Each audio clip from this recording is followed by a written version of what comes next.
Betelgeuse, the bright red star marking Orion's shoulder, might already be dead, and nobody on Earth would know it yet. It sits roughly 700 light-years away, which means the glow you see tonight left that star around the year 1326, back when the Black Death was still sweeping through Europe, and no telescope had ever been built.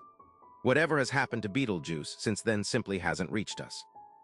It could have collapsed, detonated, and gone completely dark decades ago, and we would still watch its old light shining every clear night, like a message mailed centuries before it arrives.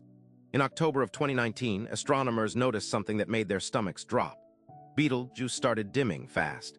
Within a few months, it had faded to about 60% of its normal brightness, the steepest, strangest dip anyone had recorded for that star. Telescopes around the world turned toward Orion. Papers got rushed into print. The fear was simple and enormous. A star that massive, that close to the end of its life, going dark like that looked exactly like the opening act of a supernova. The real answer turned out to be almost as strange. Betelgeuse hadn't started dying, it had exhaled. The star coughed out an enormous cloud of hot gas from its surface, and as that cloud drifted outward, it cooled into a curtain of dust, literally blocking our view of its own light, like smoke rolling in front of a lamp. A star large enough to swallow every planet out to Jupiter had shed a piece of itself into space and dimmed the sky over that.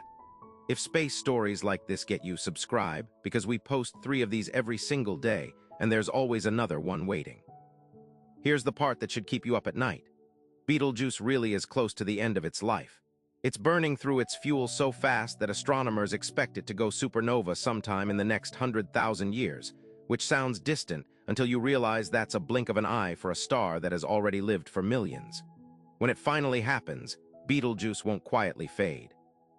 It will briefly outshine every other star in the sky, visible in broad daylight, casting shadows at night for weeks, brighter than the full moon from a single point of light 9.5 quadrillion kilometers away.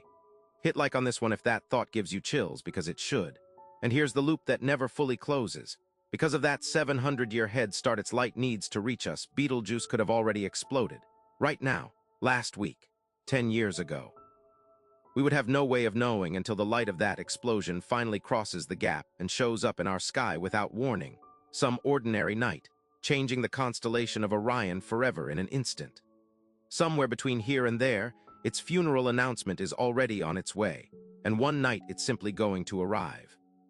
Subscribe and tap the bell so you're one of the first to hear about it the moment it lands.